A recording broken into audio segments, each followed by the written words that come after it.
I'm Sarah Hinches, and today I'm going to show you some different massage techniques and self-care techniques.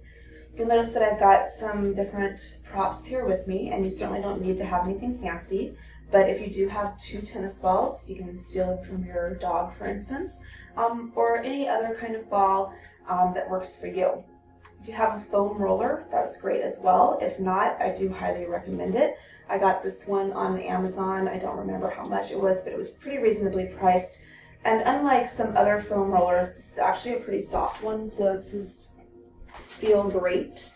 And you can see it's a little bit softer foam. The ones that are black are a little bit harder, or actually quite a bit harder. And it's really just your preference. I like the slightly softer material. You'll also find some that are ridged, and some of them are softer and some of them are harder. The ridges have nice other kind of pressure points, and again, that might be a preference as well. So whatever tools really work for you are the ones that are the best ones to use.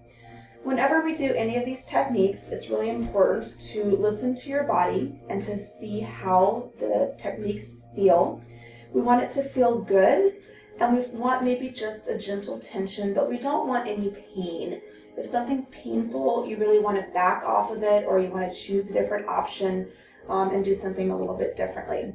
It's also good to kind of start to recognize the difference between good pain and bad pain. So something might hurt, but not hurt in a bad way, but hurt in that way that you can feel you're working something out. So a lot of these techniques, again, we can put as much or as little pressure into them as we like.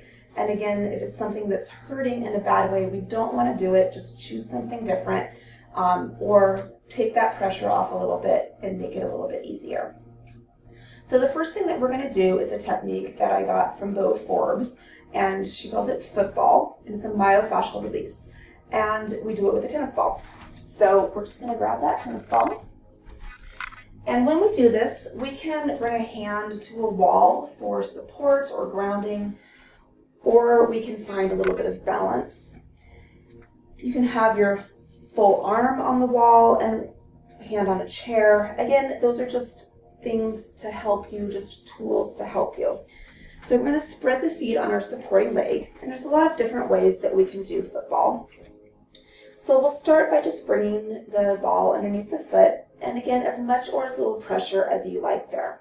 The upper body is just relaxed, and the whole time that we're doing this, again, slight bend in the supporting leg, keeping that knee safe, and we're continuing to just breathe, nice deep inhales, in through the nose, out through the nose, and just letting that upper body, the entire body, just relax. So as we press into that tennis ball, again, as much or as little pressure as you like, we might find a little forward and back movement, or a little side to side movement, or little circles. We might come underneath the toes, or underneath the ball of the foot. When I come underneath the ball of my foot, I often find little crunchy spots. So that's the fascia that's adhered, and we're breaking into the fascia, we're hydrating it, loosening it, releasing it. So you can find that spot, and you can work through that spot, or you can also find this as kind of more of a full foot massage. So again, just talking about some of the different places that we might focus on. We might find that inner arch, again, a little forward and back, or little circles. We might come along that outer arch, the outer edge of the foot, again, forward and back, or little circles. We might find that edge where the ball of the foot meets the center of the foot, the middle arch, and we might find that spot. We can gently press in or keep the rolling. And with the press in, again, finding as much or as little pressure, and we can move that along the arch from the inside to the outside, or from the outside to the inside. We can also find the spot where the arch meets the heel, and we can do the same thing there, again, forward and back, or side to side, or we can gently press in and move across the ball of the foot. Again, as I mentioned before, really listening to your body, finding what feels good to you. If you have any foot problems like plantar fasciitis or other conditions, you might, of course, consult with your physician. Generally, this is really good for those kinds of foot problems, but again, we don't want to exacerbate those problems with too much pressure or too much football work. We might also roll the heel, the edge of the heel. And we want to keep breathing the whole time. And again, just finding what's feeling best for us in the moment. Continuing to breathe. As we do football, we might do nothing else at all, focusing on the breath and on the foot and on the sensations we find.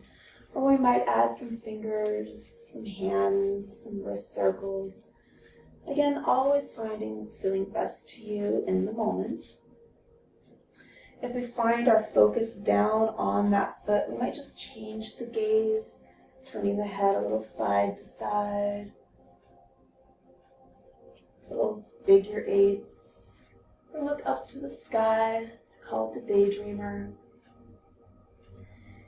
So generally with any of this tennis ball work, you want to do that for as long as you need, as long as it feels good. And a lot of times, again, if you're listening to your body will say, all right, that's enough. For now, we're just going to set that ball to the side and just spread both feet on the earth and just take a moment to notice how the feet feel. Always as witness, but not judge when we check in. And maybe noticing the difference between the foot that we just rolled and the one we have not yet rolled. You might even walk around a little bit. You can kind of spring in your step and see how that feels. Rock the foot forward and back. And when you're ready, we'll take that to the other side. Same thing here. Again, slight bend in that supporting leg. And then taking that ball underneath the foot, finding where that feels good to you. Again, as much or as little pressure as you would like. Finding that forward and back or side to side or little circles. And when you get to that second foot, you might notice that what your foot needs on this side is different than what the other foot needs. You might be a little bit more acquainted with those sensations after the first foot.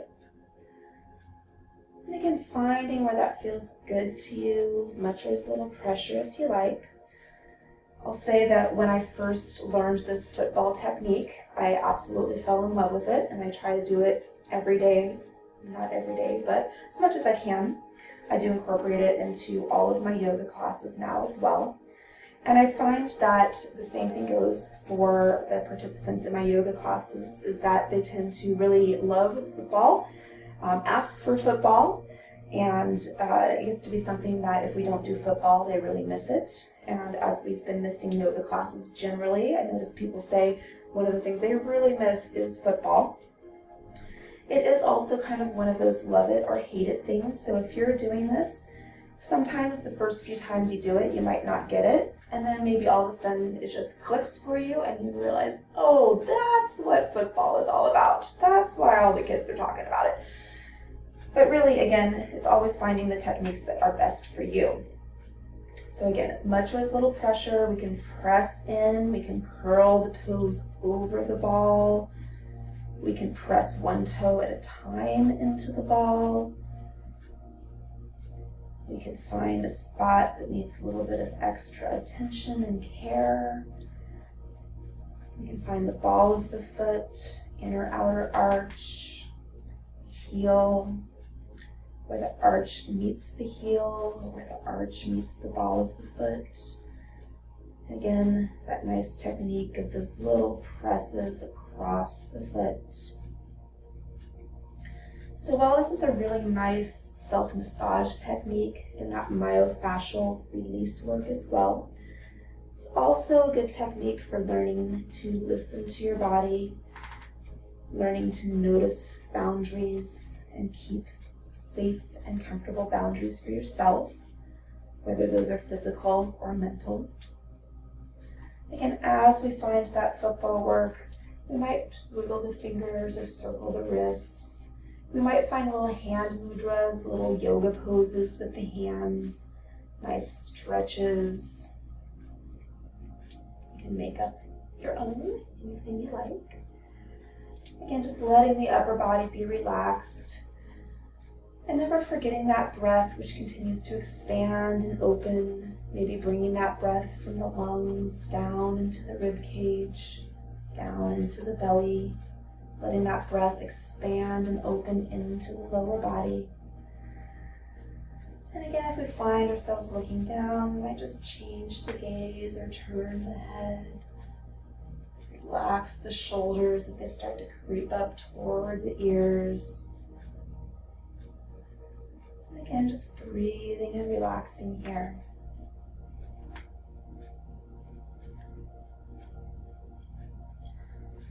So again, you can do football as long as you like. You can have that hand to ground or for balance on the wall or on a chair.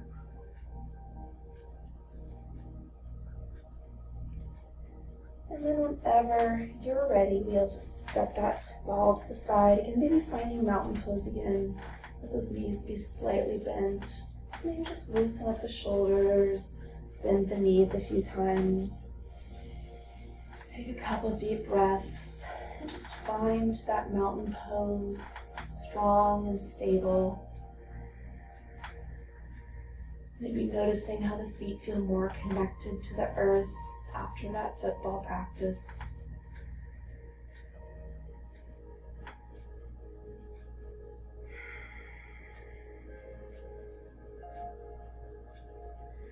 So the tennis balls can be used not just for football, but for other self-massage techniques as well. So I'm just going to review a few of them, and you can play with them as much as you like. Again, most important to remember to listen to your body to see what feels good to you, to put as much or as little pressure into that tennis ball as you like. So again, a lot of different things we might do. The same that we did with the feet, we can do with the hands and the wrists, and we can do just one tennis ball at a time. Again, that little forward and back, side to side, or little circles under the hand and wrist, or we can do both at the same time. And again, we want to continue to breathe and sit however we're comfortable. You can always bring that to the elbow. You can always bring the knees to a folded blanket if that's too much on the floor.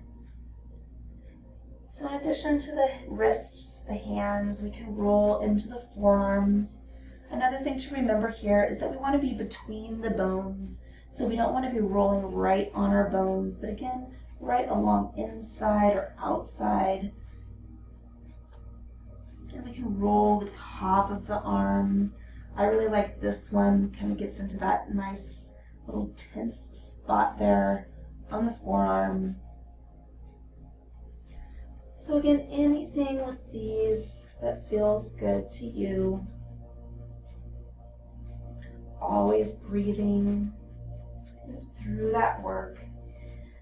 We can also do seated, and so I have a very nice bolster, but you can also fold a blanket and sit on it, or you can just sit on the floor as you're comfortable. And we can take that tennis ball and we can bring it along the base of the neck. And again, gently finding where that feels good to you. Again, that can be a little forward and back, a little side to side, or little circles.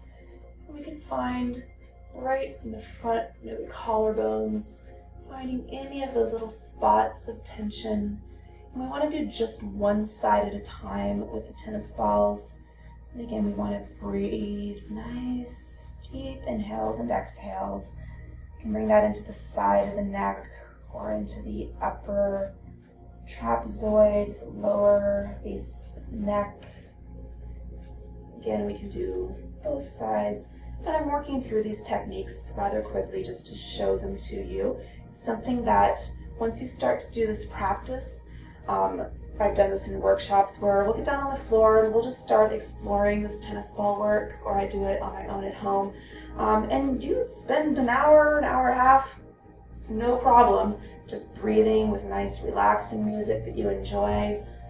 And it is absolutely a self-care technique.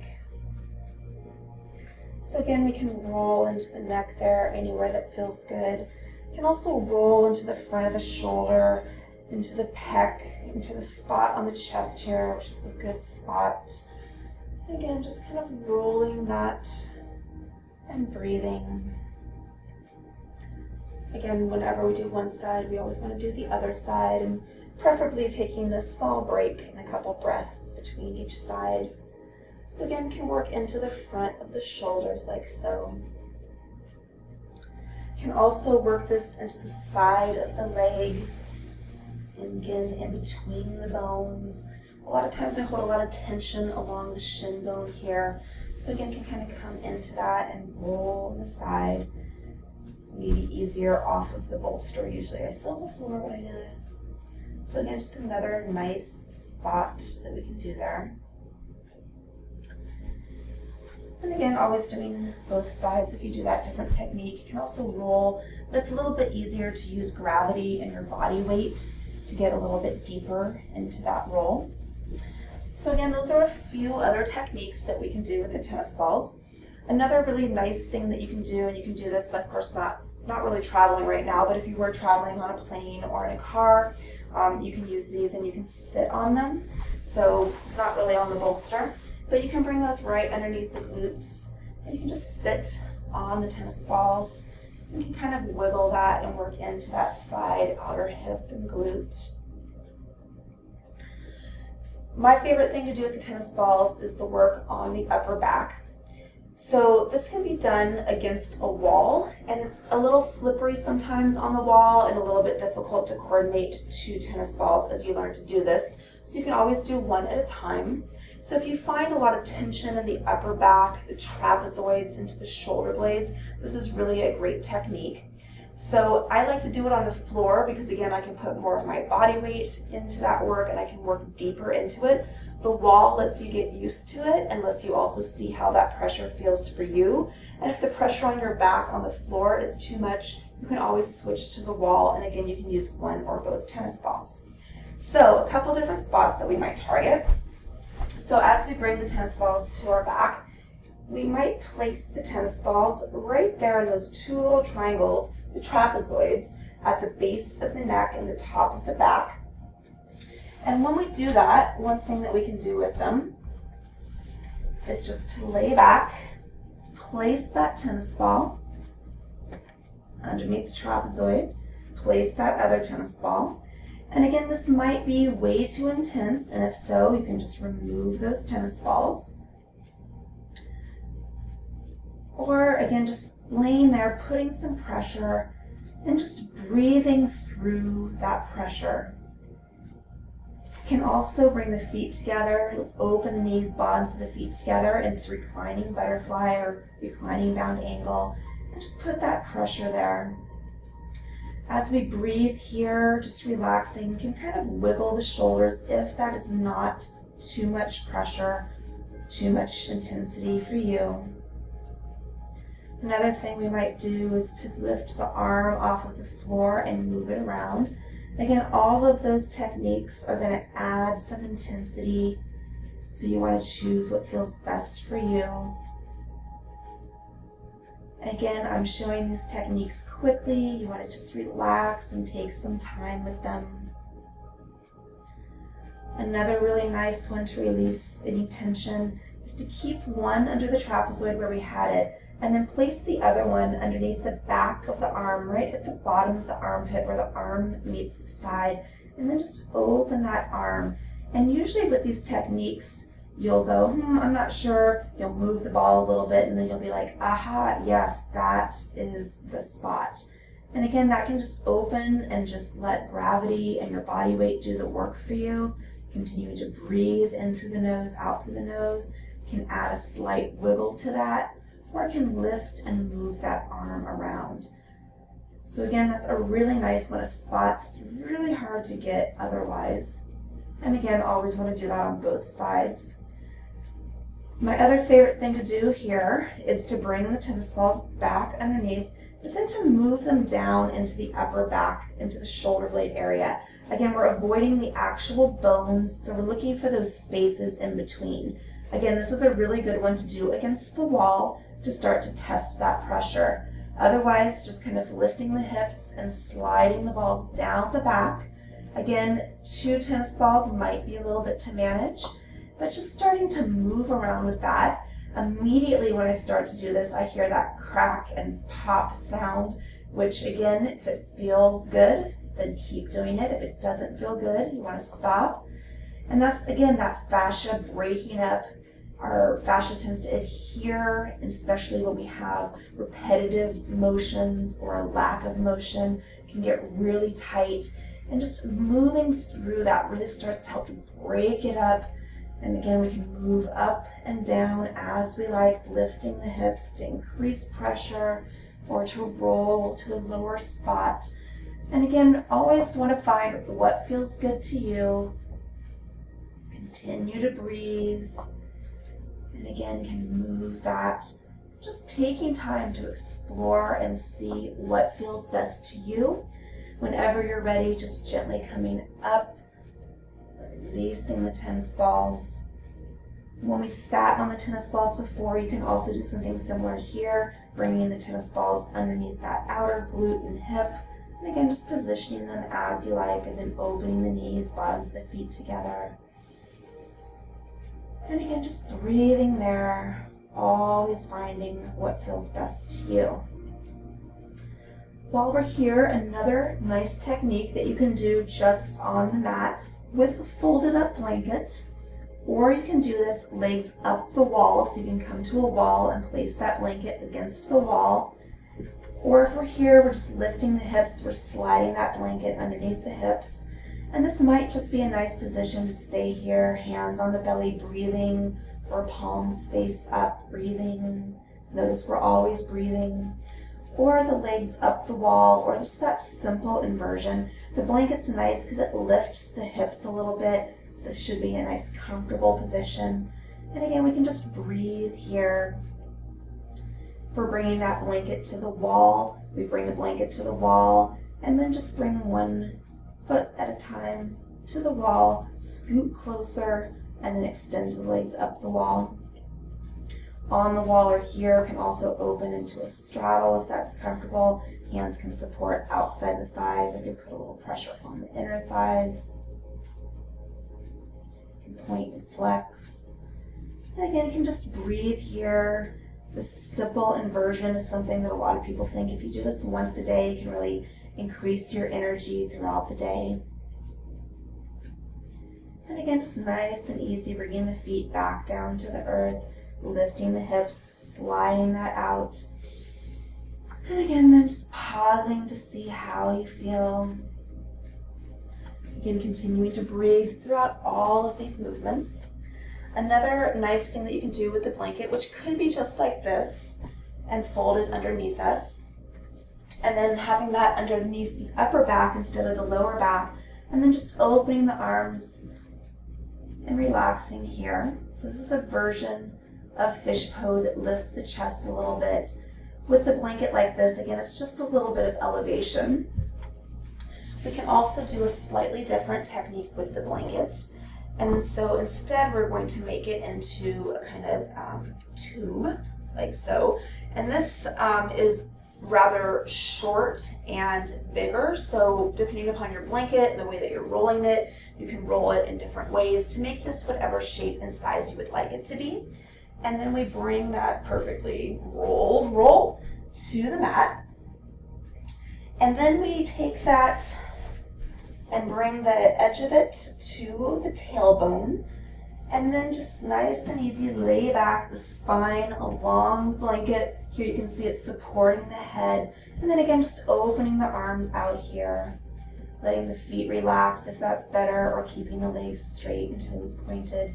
Again, a version of supported fish. You can always move up the blanket a little bit if that feels better, or down the blanket if that feels better. So again, finding that position where it feels best for you. And again, opening and letting the lungs continue to open and expand. And again, just staying there as long as you like. And then when you're ready to come out of it, bringing one foot at a time to the floor. And then just gently rolling off of that blanket and coming back up to the center. So again, those are a few techniques that we can use the blanket for. There are, of course, many others. And also with the foam roller, so again, a lot of different things we can do with the foam roller, but I'll show you a nice couple things here. So one is to bring that foam roller, and we always want to be careful when we come onto that foam roller, so I like to bring my hands behind it so that I can lift up and then onto the roller. And then we can roll through the low back here. Nice and easy little forward, backward movements, making as much range of motion as feels good to you. So again, that can be just that little forward and back, or we can cross the ankle, turn the hip a little bit, and then here we can work more into that outer hip and glute. This is a really nice one if you have tight hips or if you're doing a lot of walking. So again, lots of different techniques that we can do with the foam roller, and it's really just what feels best to you. Lots of different videos that you can access. So again, that little low back or that outer hip and glute. Then also a nice one, so that tennis ball work that we did, it got really intense into those small little spaces. The roller here helps to just kind of press and even everything out and roll along the spine, which is again what we don't want to do with the tennis balls. So bringing it to the upper back, kind of right underneath the shoulder blades, and then just opening the arms. I like to bring my hands behind my head, but again, it's where you're comfortable. And you can kind of just open the chest and roll back, spreading the elbows, lifting the chest, and then you can lift the hips and kind of roll forward and back. Again, that's your range of motion, continuing to breathe, again, listening to your body and how that feels. And again, that helps to just roll through those the tension in the back. And again, continuing to breathe. Another thing that you can do with that foam roller, which is a really nice chest stretch and pec stretch, is to bring that roller to the side. You notice my blanket's here, so that can be underneath my ankles if I like. And then just bringing that roller right up to the chest, and then just bringing the arm, and that arm can just relax here. You can kind of roll side to side or shift the shoulder up and down. And just breathing through that stretch. This is a really nice one for tight shoulders. And when we treat the upper back, we often forget the front of the body. And so this can help to balance out the front and the back. And again, just continue to breathe. So again, those are some techniques that you can do with the foam roller, with the tennis balls. It's something that you can explore and play with. Again, always remembering those rules that I gave you. The last thing that I'm going to show you is some self-massage techniques. And again, I like to sit on my bolster, or you can sit on the blanket. And again, just sitting comfortably. So I learned these self-massage techniques at a yoga retreat that I attended through Sea Change Yoga. And I've been practicing this for about a month now, and it's pretty amazing. I feel so much better, so much less chronic pain as a result of these techniques, especially now since I can't see my massage therapist and I see my chiropractor less often. So I do these with coconut oil, but I'm going to show you just the techniques dry here. But the oil is really nice. I have really dry skin, and I've noticed that the oil really is helping to keep my skin more hydrated and soft. And it also works that oil down into the deeper layers of the skin, and it's something that's really nice and healthy to do. I use coconut oil, and it's hard when you get it, and then you rub it and warm it up in your hands. I've also used body butter, which was nice until I got the coconut oil and found out I liked that much better. And just regular lotion can work as well, though you get a lot less of the fluid, smooth movements with lotion, and lotion tends to get absorbed much more quickly, whereas the oil doesn't, and you can really move that. So it's something that I highly recommend trying, and if you want to try that 30-day challenge with it and see how it feels, then you can do that. So again, I'm going to show these dry techniques, and I'm going to show them rather quickly. When I do this full routine that I'm showing you, I usually spend a half an hour doing it. But again, I'm going to show you the techniques rather quickly and then ask you to try them yourself. And of course, the less clothing you have, the better when you use the oils. So again, you would get some of the oil, throw it between the hands and warm it up.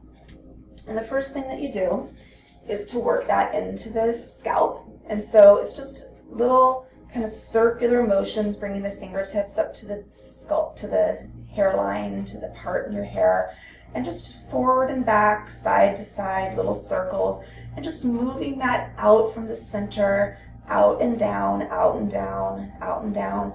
And again, you can just really, wherever that feels good, just working that oil into the scalp. And again, as long as you like with that. And then more oil, and taking that to the face, to the forehead, a little outward, up and out motions, up and out motions. You can bring that down into the temples, beneath the eyes and above the eyes.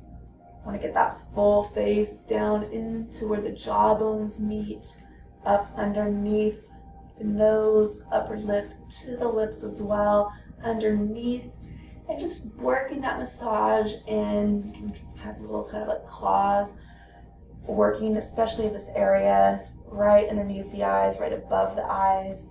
You can have again that forward and back. You can work through the third eye. If you wear glasses like I do, it's really nice to take the glasses off and just massage the bridge of the nose.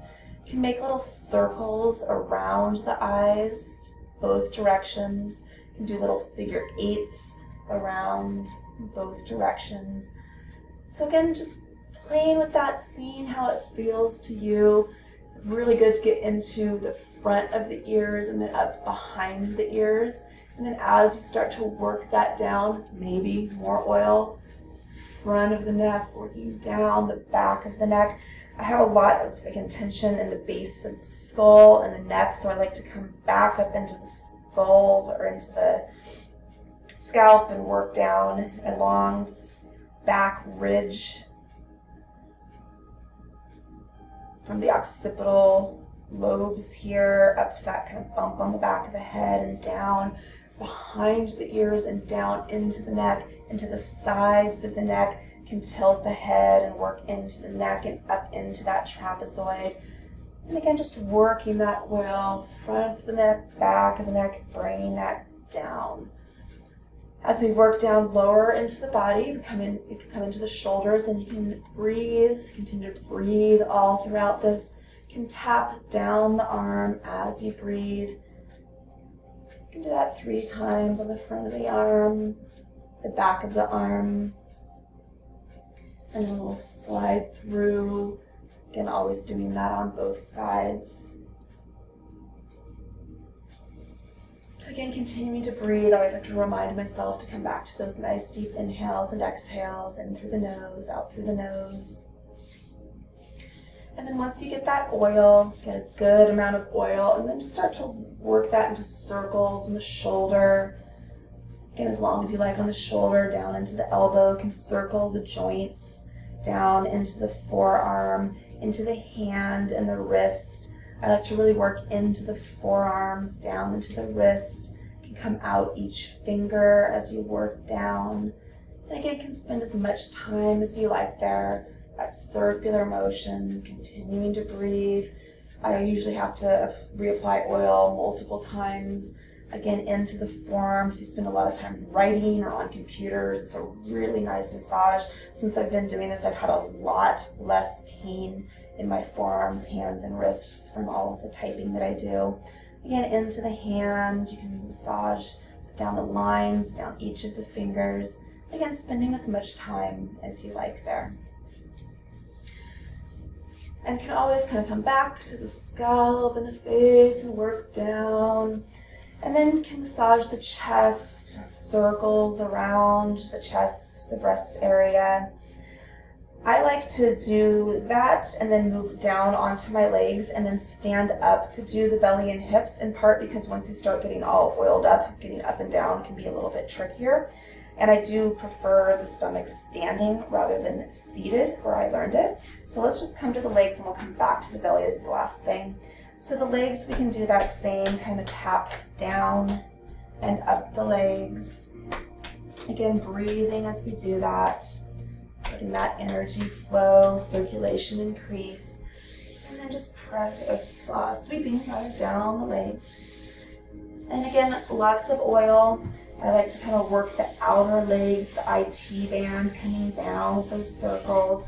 can work down lines through the quadriceps, can come down into the hamstrings. Again, more oil whenever you need it. Circling through the knees, the front and the back of the knees. I'd like to come down again into those outer shin, that muscle right there, nice, tense. And again, just work through that. You can bring that to the calves.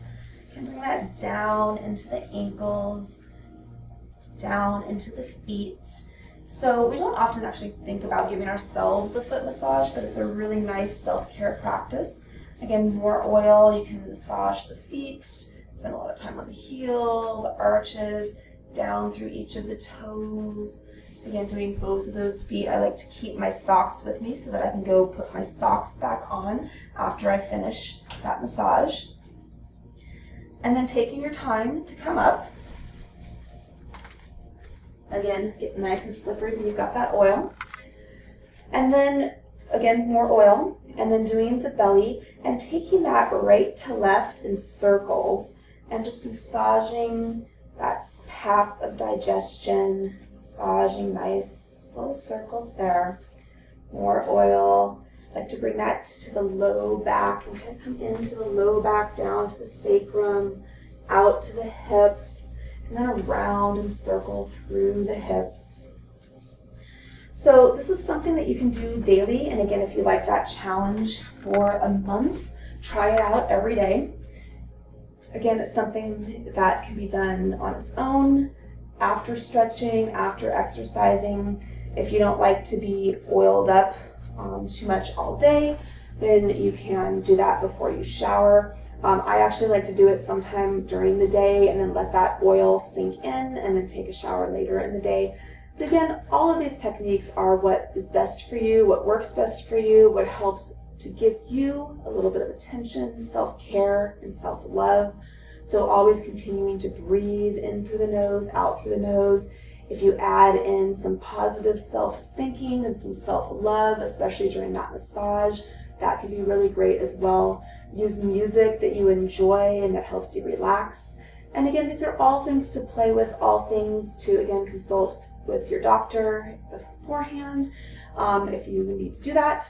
And then again, to listen to your body, to do what feels good to you, to take care of yourself, to keep on breathing. So thanks for joining me for these techniques. I hope that you play with them and find the ones that work for you.